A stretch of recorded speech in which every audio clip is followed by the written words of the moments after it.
Thirikari ni yarĩrĩirie kana ni yambĩrĩirie mĩtaratara ya gũtigĩrĩra ni yanyitana na thĩna kana ni yahũrana na thĩna wa kũnyiha kwa dola gũkũ bũrũri-inĩ nĩ kũgerera mũbango wa ũgũri wa maguta kuma mabũrũri mangĩ. Thirikari nĩ yugĩte nĩ kũnyitanĩra na mabũrũri maya nĩguo gũtigĩrĩra ni yang'ethanĩra na thĩna ũyũ kaimana.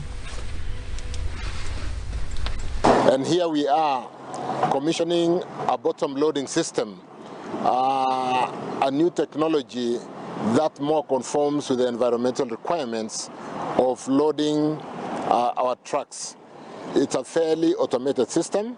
It's replacing the top loading where a member of staff would have to go on top of the truck to connect the pipes, and of course it is risky.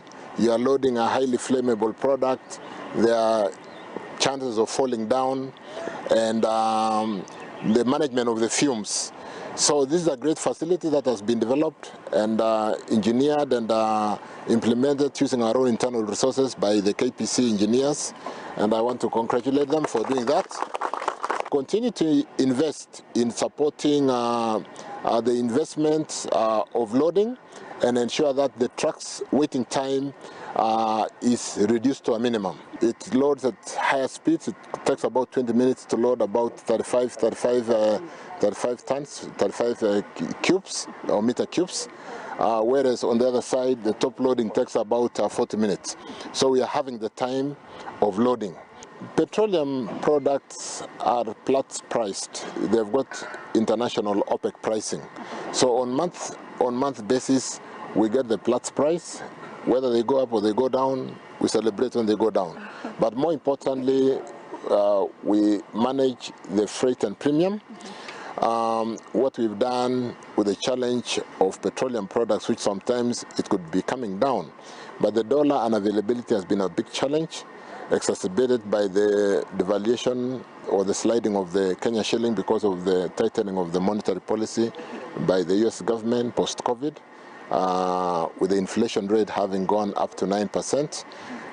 And what we've done in that interim period as they cure their inflation, we've done a G2G for 6 months to cushion ourselves from a further sliding of the shilling over that period. But more importantly, make the dollars available for the rest of the macro economy, because the dollars that we consume in petroleum, which accounts for up to 35% of the total forex requirement for the country, are the same dollars which are competed by pharmaceutical, for the food security, for everybody else who is operating in this market. So by slowing down and operating on deferred LCs for 6 months, or aging LCs for 6 months before we pay them out, we basically are reducing the pressure on the shilling.